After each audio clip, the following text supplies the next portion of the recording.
ماں باپ کے ساتھ بھلائی کرتے ہو، اگر ان میں سے ایک یا دونوں تمہارے سامنے بڑھاپے کو پہنچ جائیں تو ان کو اف تک نہ کہنا اور نہ انہیں جھڑکنا، اور ان سے بات ادب کے ساتھ کرنا، اور عجز و نیاز سے ان کے آگے جھکے رہو اور ان کے حق میں دعا کرو کہ اے پروردگار،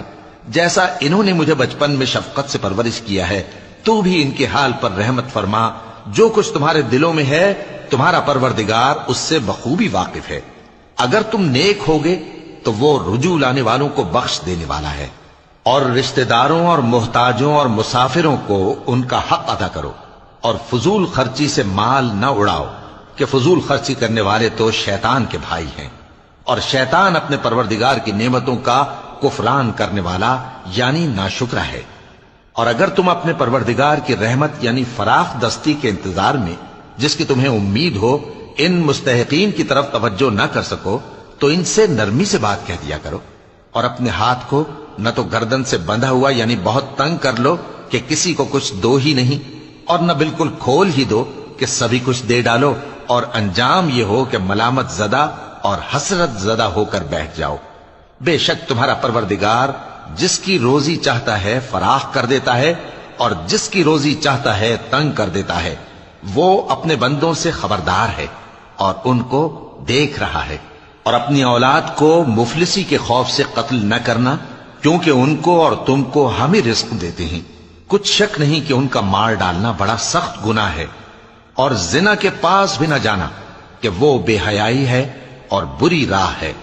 اور جس جاندار کا مارنا اللہ نے حرام کیا ہے اسے قتل نہ کرنا مگر جائز طور پر یعنی بفتوائے شریعت،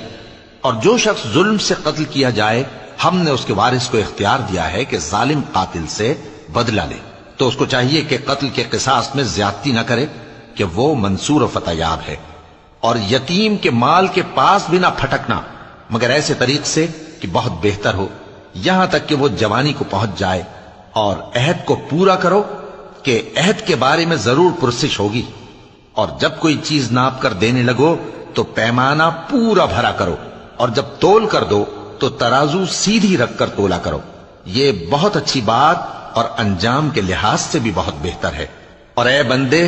جس چیز کا تجھے علم نہیں اس کے پیچھے نہ پڑ کہ کان اور آنکھ اور دل ان سب اعضاء کے بارے میں ضرور باز پرس ہوگی، اور زمین پر اکڑ کر اور تن کر مت چل کہ تو زمین کو پھاڑ تو نہیں ڈالے گا اور نہ لمبا ہو کر پہاڑوں کی چوٹی تک پہنچ جائے گا، ان سب عادتوں کی برائی تیرے پروردگار کے نزدیک بہت ناپسند ہے۔ اے پیغمبر، یہ ان ہدایتوں میں سے ہیں جو اللہ نے حکمت کی باتیں تمہاری طرف وحی کی ہیں، اور اللہ کے ساتھ کوئی اور معبود نہ بنانا کہ ایسا کرنے سے ملامت زدہ اور راندہ درگاہ بنا کر جہنم میں ڈال دیے جاؤ گے۔ مشرکو، کیا تمہارے پروردگار نے تم کو تو لڑکے دیے اور اپنے لیے فرشتوں کو بیٹیاں بنایا؟ کچھ شک نہیں کہ یہ تم بڑی نامعقول بات کہتے ہو۔